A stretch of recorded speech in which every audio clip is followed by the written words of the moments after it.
GeM TV நேயர்களுக்கு வணக்கம். இப்போது நாம் பார்க்க போவது நூடுல்ஸ் படத்தினுடைய திரை விமர்சனம்.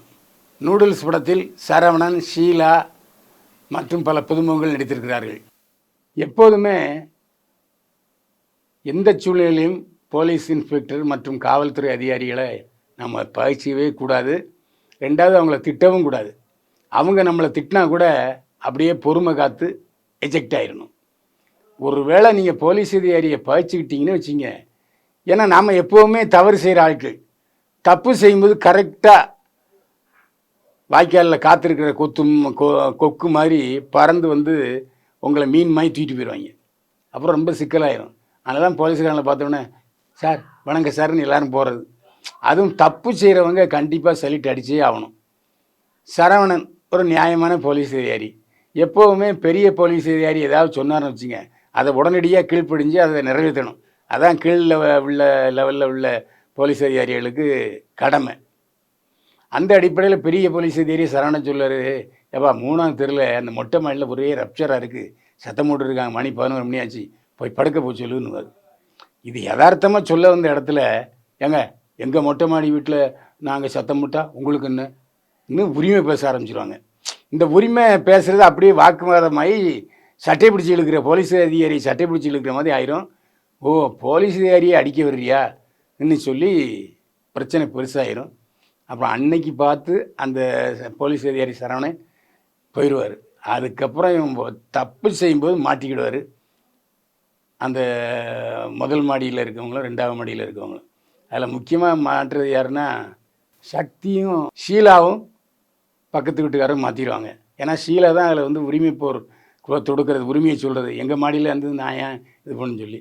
அப்புறம் அவங்க தெரியாதனமாக ஒரு நாள் ஒரு ஆட்டோவில் ஒருத்தன் திருட வந்தவன் என்னன்னா, அவனை போய் கேட்கும்போது அவன் திடீர்னு உள்ளே விழுந்து செத்து போயிடுவான்.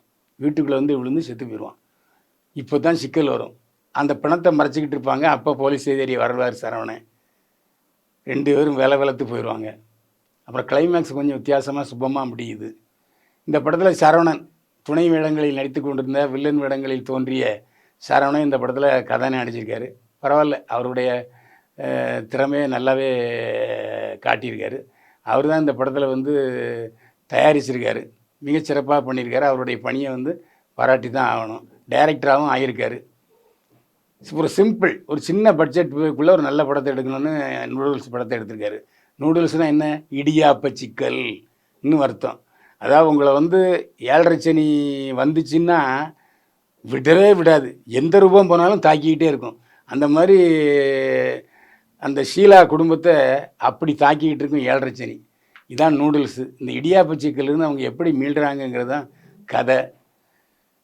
இந்த படத்தை தயாரித்த சரவணனுக்கும் இயக்குனருக்கும் பாராட்டுக்கள்.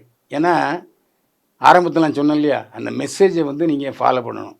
போலீஸ் அதிகாரி ஏதாவது விசாரணைக்கு வந்தாங்கன்னா அவங்க ஒத்துழைப்பு கொடுக்கணும். அவங்க தப்பாகவே கேட்டால் கூட நீங்கள் கொஞ்சம் அனுசரித்து பதில் சொல்லணும்.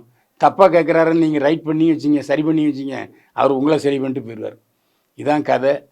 நூடுல்ஸ் தியேட்டரில் போய் பாருங்கள். ஏன்னா இந்த மாதிரி சின்ன படங்களை நீங்கள் ஆதரிச்சிங்கன்னா தான் பொதுவாக படங்கள் ஓடும். ஏன்னா பெரிய படங்கள் கோடிக்கணக்காக செலவு பண்ணி 20 கோடி 30 கோடி செலவு பண்ணி உங்களை மயக்கிடுறாங்க. இது வந்து ரொம்ப சாதாரண பட்ஜெட்டில் எடுக்கப்பட்ட படம், நல்ல படம், தரமான படம். தியேட்டரில் போய் பாருங்கள். நூடுல்ஸ் படத்தை உங்களுக்கு கண்டிப்பாக பிடிக்கும்.